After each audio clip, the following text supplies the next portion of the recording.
Salam mejuah-juah, selamat pagi kepada seluruh jemaat yang kami kasihi, khususnya yang ada di wilayah GBKP Klasis Jakarta, Kalimantan. Sebelum kita memulai seluruh aktivitas kita sepanjang hari ini, kami mengajak kita untuk bersama-sama merenungkan firman Tuhan di dalam sapaan teduh pada pagi hari ini. Sebelumnya mari kita bersatu di dalam doa. Bapa di dalam surga, kami bersyukur atas penyertaan-Mu dalam istirahat kami. Kami juga bersyukur atas hari ini, atas kekuatan kesehatan yang Tuhan sediakan bagi kami.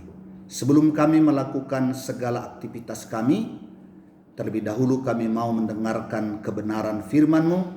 Biarlah Roh-Mu yang kudus menguasai hati dan pikiran kami, memimpin kami ke dalam kebenaran firman-Mu. Berfirmanlah ya Tuhan, dan kami siap mendengarkannya. Di dalam nama Yesus kami sudah berdoa dan bersyukur. Haleluya, haleluya, amin. Firman Tuhan yang menjadi nas renungan kita pada pagi hari ini diambil dari Yesaya 61 ayat 8. Demikianlah firman Tuhan. Sebab aku Tuhan mencintai hukum dan membenci perampasan dan kecurangan. Aku akan memberi upahmu dengan tepat dan akan mengingat perjanjian abadi dengan kamu. Bapak Ibu, saudara-saudara yang terkasih, nas renungan kita pada pagi hari ini bagian dari perikop yang berjudul Kabar Selamat kepada Sion. Artinya Tuhan berjanji akan memberikan hal-hal yang baik kepada umatnya setelah mengalami penderitaan di tanah pembuangan. Allah akan mengembalikan keadaan mereka. Kota mereka yang telah runtuh akan dibangun kembali. Kekayaan mereka yang telah dirampas akan dikembalikan oleh Tuhan. Seperti dikatakan di ayat sebelumnya, kekayaan bangsa-bangsa akan dinikmati oleh umat Tuhan. Mereka akan menjadi imam Tuhan. Mengapa hal itu dilakukan oleh Tuhan? Seperti yang dikatakan dalam nas renungan kita, sebab aku Tuhan mencintai hukum dan membenci perampasan dan kecurangan. Aku akan memberi upahmu dengan tepat dan akan mengingat perjanjian abadi dengan kamu.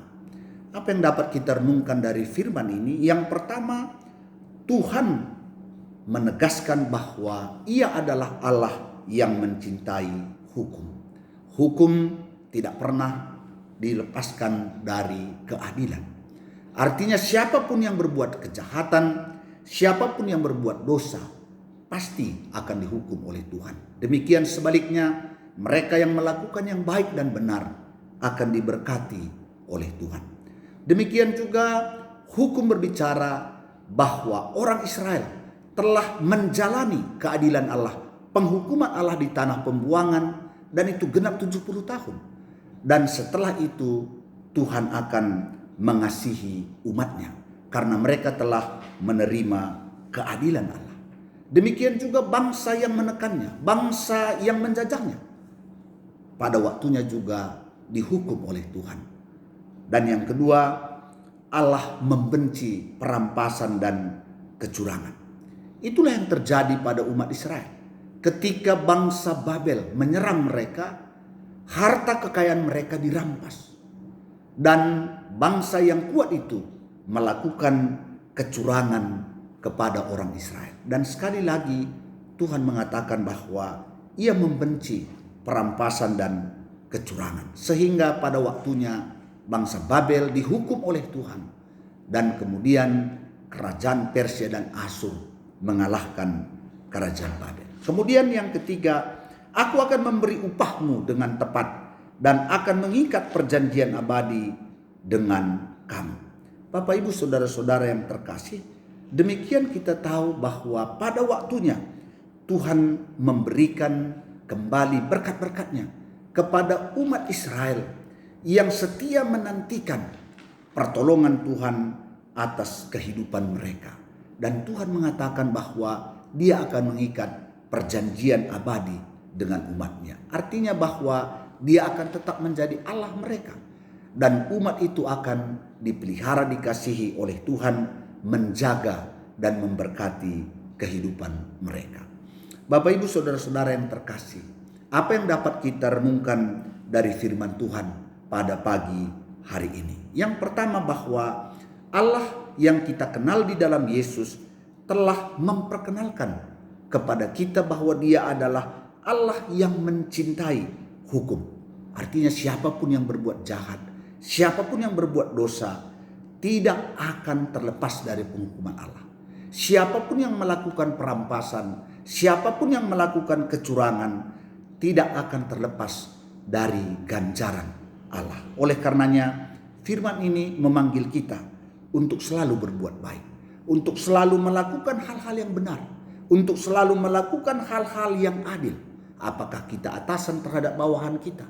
Apakah kita dalam mengurus segala usaha pekerjaan kita? Mari kita lakukan dengan baik dan benar. Mari kita lakukan dengan kasih dan keadilan. Karena Allah mencintai hukum. Dia membenci kecurangan dan perampasan. Ini yang pertama yang harus kita perhatikan di dalam kehidupan kita sebagai anak-anak Tuhan. Kemudian yang kedua, sekalipun mungkin kita mengalami penderitaan karena berbuat baik dan benar, ingat, Allah pasti memperhatikan kita. Apalagi ketika kita melakukan hal-hal yang baik dan benar. Tadi firman Tuhan mengatakan, Ia akan memberikan upahmu dengan tepat. Artinya bahwa segala perbuatan baik, segala hal-hal yang benar yang kita lakukan, Tuhan akan memberikan upah kita. Dia akan memberikan berkat-berkat yang baik kepada kita. Karena itu, sekali lagi pada pagi hari ini, firman Tuhan memanggil kita untuk berlaku baik, untuk berlaku benar, untuk berlaku adil. Dan Allah akan memberikan upah yang tepat kepada kita. Jauhi diri kita dari kecurangan, jauhi dari perampasan. Artinya keinginan-keinginan untuk memiliki hal-hal yang sebenarnya bukan milik kita. Maka Allah akan memberkati kehidupan kita. Biarlah Tuhan menyertai kita sepanjang hari ini, dan kita boleh melakukan segala aktivitas kita seturut dengan kehendak Tuhan. Inilah firman Tuhan yang boleh kami bagikan. Mari kita bersatu di dalam doa. Kita berdoa. Bapa dalam surga, terima kasih atas firman-Mu yang mengingatkan kami bahwa Engkau Allah yang kami sembah di dalam Kristus adalah Allah yang mencintai hukum, yang membenci perampasan dan kecurangan. Dan Tuhan mengingat kami dan akan memberikan upah yang tepat bagi setiap kami yang melakukan hal-hal yang baik dan berkenan di hadapan Tuhan. Terima kasih Bapa. Pada kesempatan ini kami bawa dalam doa kami serayan-serayan Tuhan emeritus, khususnya yang ada di GBKP Klasis Jakarta, Kalimantan. Biarlah kasih karunia-Mu tetap beserta dengan mereka. Ketika mereka sudah melakukan pelayanan dalam kesetiaan kepada Tuhan, kami percaya seperti firman-Mu, Engkau yang akan memberikan upah kepada mereka. Terlebih-lebih kehidupan kekal bersama Allah di dalam kerajaan surga. Kami juga berdoa buat seluruh jemaat-Mu yang ada di wilayah GBKP Klasis Jakarta, Kalimantan. Biarlah Tuhan menyertai mereka sepanjang hari ini dalam melakukan segala aktivitasnya. Inilah doa kami Bapa. Di dalam nama Yesus kami sudah berdoa dan bersyukur. Haleluya, amin. Bapa kami yang di sorga, dikuduskanlah nama-Mu. Datanglah kerajaan-Mu. Jadilah kehendak-Mu di bumi seperti di sorga. Berikanlah kami pada hari ini makanan kami yang secukupnya, dan ampunilah kami akan kesalahan kami, seperti kami juga mengampuni orang yang bersalah kepada kami. Dan janganlah membawa kami ke dalam pencobaan, tetapi lepaskanlah kami daripada yang jahat. Karena Engkaulah yang mempunyai kerajaan dan kuasa dan kemuliaan sampai selama-lamanya. Amin. Jua-jua manbanta kerina.